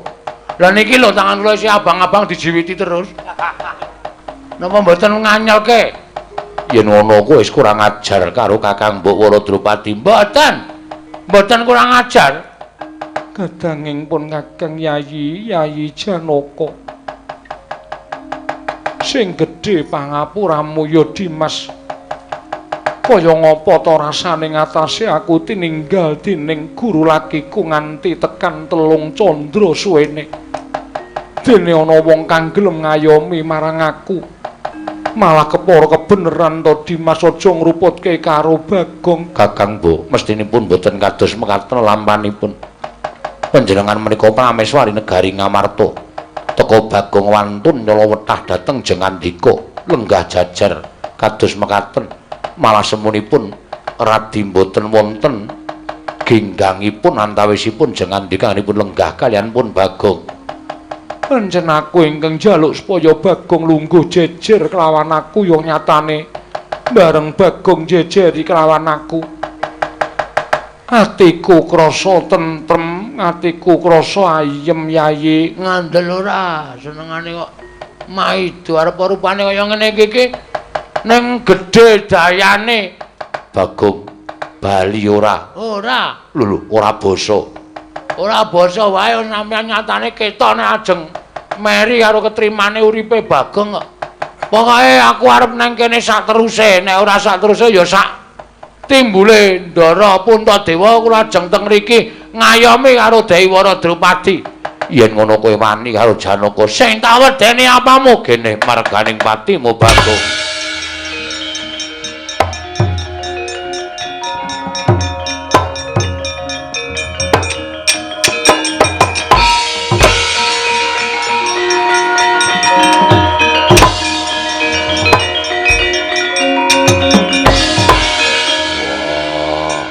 Aku wis ngerti rembugane Janaka karo Bagong. Kowe pancen batur sing ora ngerti karo derajatmu.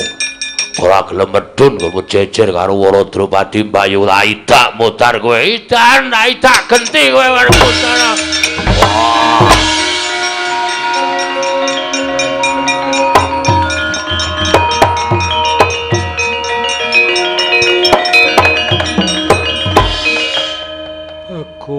Bagong. Saya gawe pangeram-eram ing atase satriya-satriya Ngamarta lah kok mbok kalahake. Lenggah sik ya sayang. Iya. Aku nek ora ngladeni wong-wong kae ndak dikira aku wong jiring getih wedi mati. Iya Bagong. Mengko sak rampung aku nandangi Janaka karo Werkudara. Aku kembali ke sini. Iya wis kono kepenakno. Tandangane rak tuman wae.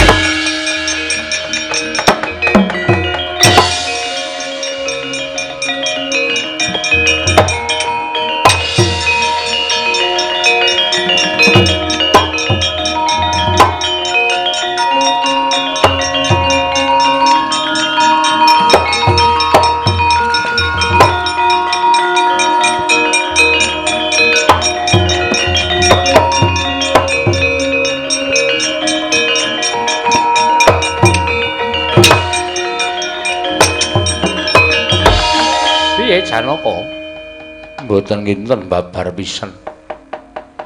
Bilih Bagong nyata anggunjak dhateng Kakang Mbok Wara Drupadi, semune Wara Drupadi ora wegah nampa karo Bagong, ditampa kanthi ikhlas. Lah dalah jagat iku badhe jagat pangestungkara. Lah kok dadi kaya mengkono kanane Bagong. Mung gumunku lho, Yayi Waradropati kok ya nampa iki ana lelakon apa Waradroba? Tak presanane kaca paesan Werkudara.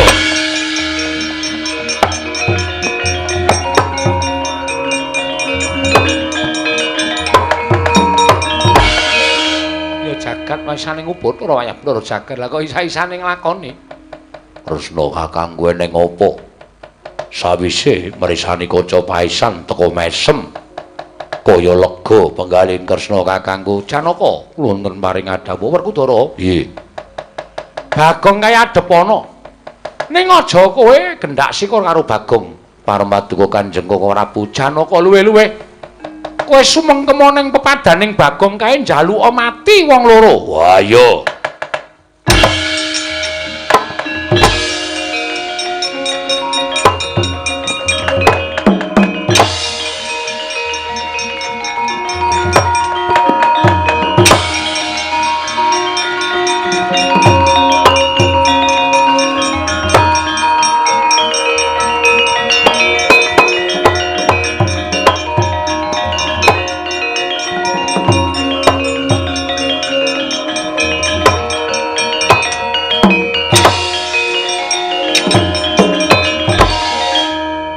Iki kok ada munduk-munduk iki ngapa iki? Bagong. Wiwit dina iki aku njaluk mati. Lho. Ngapa? Saka ngendi doan? Saka pis-pis ya. Bagong. Wah. Aku njaluk mati. Wah, carane ngono kuwi mah. Sone ajak-ajak. Bagong edan ora gagas karo aku. Aku patenono. Bagong aku patenono. Aku trima mati ning ngarepamu Bagong tinimbang aku wirang bebareng. Aku patenono. Apa perlu aku kudu suduk salira ning ngarepe Panakawan Bagong. Aku patenono Panakawan babar. Sejatining wujud nata ngamarta Prabu Darma Kusuma.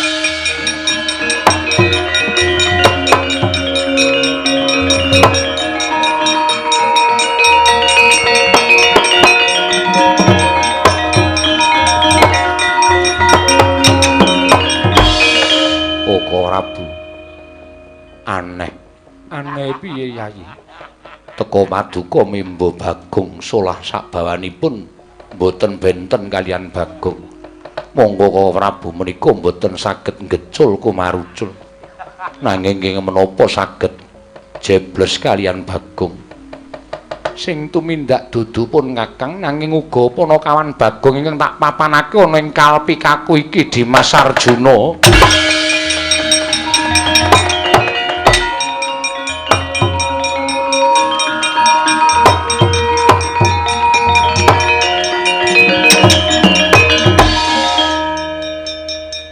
Dados ingkang ngendika sanes panjenengan Dudu aku ora iso omong cara Bagong. Rekaman. Aku sing ngomong.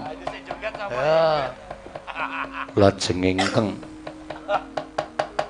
tetembangan jejogetan. Kula. Kandhane kok ngeyel ora. Wis ngene iki wis apik wis tekan esuk dadak di protes. Angel lele mikir. Yo Bagong. Dimas pun Kakang sayekti nggone Mendan krana pun Kakang upaya wujuding pustaka Jamus Myang Jimat Lima Sada ingkang Mendran saka negara Ngamarta Yayi.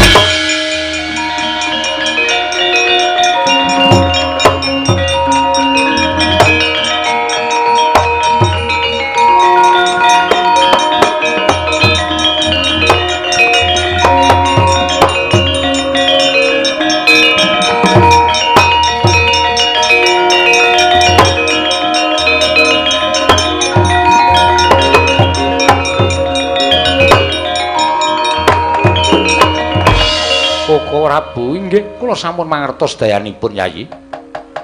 Namung mengatono tasih wonten kewajiban inggih menika ngupaya wonten pundi durungipun pustaka Jamus Myang Jimat Lima Sada. Kula piyambak mboten mangertos. Lajeng badhe dhateng pundi anggenipun ngupaya pustaka Jamus Myang Jimat Lima Sada. Koko Prabu kula mboten saged munjo atur dhateng ngersa paduka Kanjeng Koko Prabu anak Prabu Darma Kusuma kula ingkang sowan nggih.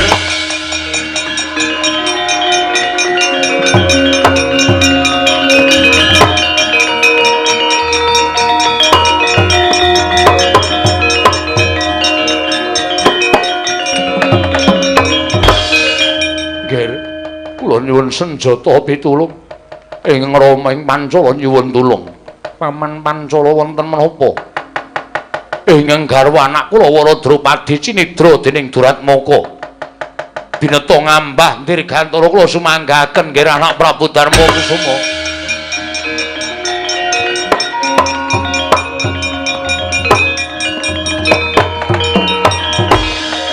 Koko Prabu Yai Waradrupadi murca. Ora dalah. Yai Waradrupadi cinidra Duratmaka kasinggihan mekaten Koko Prabu. Lho edan kae arep ngopo kae? Aseme dinggo. Lho. Sondi? Tolilet. Tak kira nek ngrebut Waradrupadi wis udu hakku wisan. Hakku mau saiki senes hak kula. Yai Punta wonten dawuh. Nalendra kala wau menawi saged pinanggih sampun ngantos jengandika gendhak sikara. Namung ngaturi pasrah pejagesan dhateng Nalendra kala wau Yai Puntadewa.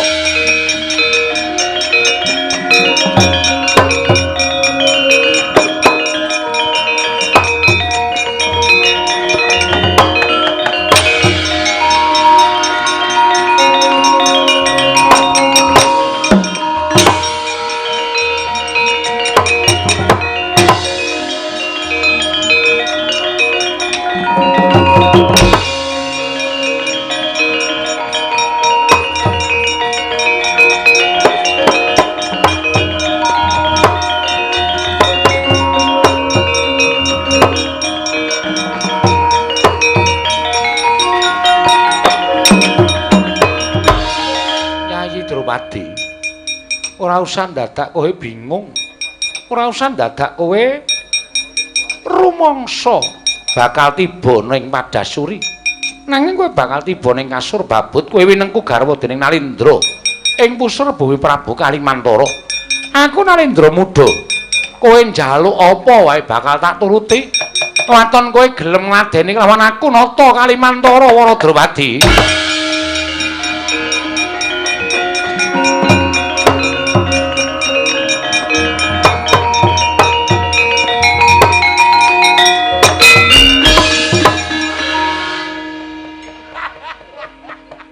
Iki kaya Prabu Puntadewa kasinggihan mekaten sinuwun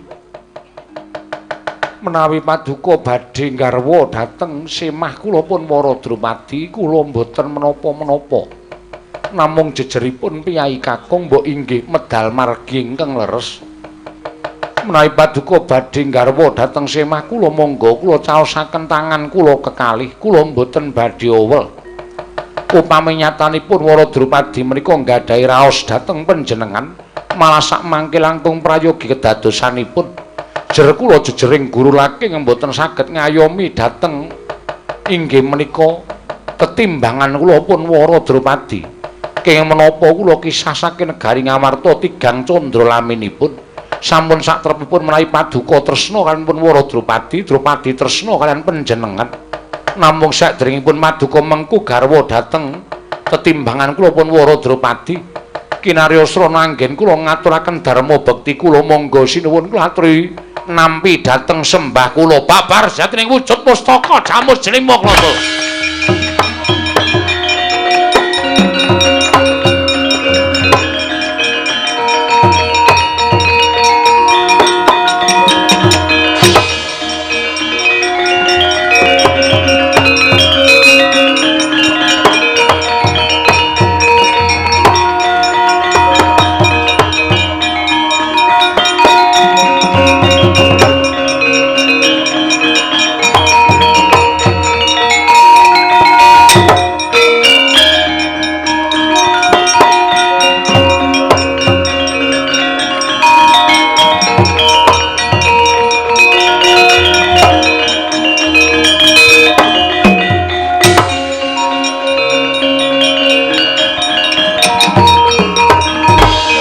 Adalah wis katon padhang kahanane. Anakku Drupadi wis bali, Yai anakku Puntadewa uga wis timbul. Kresna, iku wonten dawuh paman. Ingkang pamaning Pancala ngaturaken panuwun ingkang tanpa pepindhan. Semeluga kowe Werkudara, ya. Aku ngaturke panuwun ingkang tanpa pepindhan, ya. Ora dadi ngopo. Muga-muga kabeh bisa mlumpuk malih ana negara ing Ngawarta. Ya, kuwi luwih prayoga. Iki piye kok dadi kanane kaya ngene piye?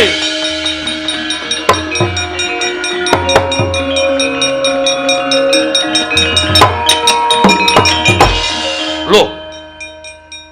Yai Wara Drupadi. Nggih Koko Prabu kasinggihan mekaten. Lho menika Yai Puntadewa. Nggih. Koko Prabu kasinggihan mekaten. Wonten menapa Koko Prabu dene jeng ngandika Kanjeng Koko Prabu rawuh semunipun nandhang duka. Apa boleh kakangku teka-teka nesu? Nek karepku arep nesu karepku. Nek gandeng kahanane wis kaya ngene iki, aku arep nesu karo sapa? Yen nganti aku njaluk Yai Wara Drupadi padha karo aku ngrusak bebrayane Kyai Prabu Darma Kusuma. Ora prayoga Werkudara. Weh, mantene tak kandhanane sik.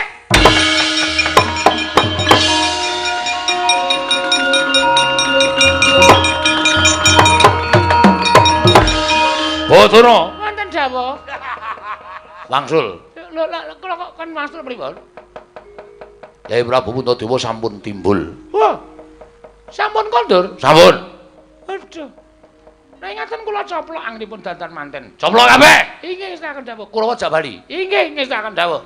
Ampun gawe rame negari Pancala. Oh inggih ngestaken dawuh. Nggih anak Prabu Baladewa.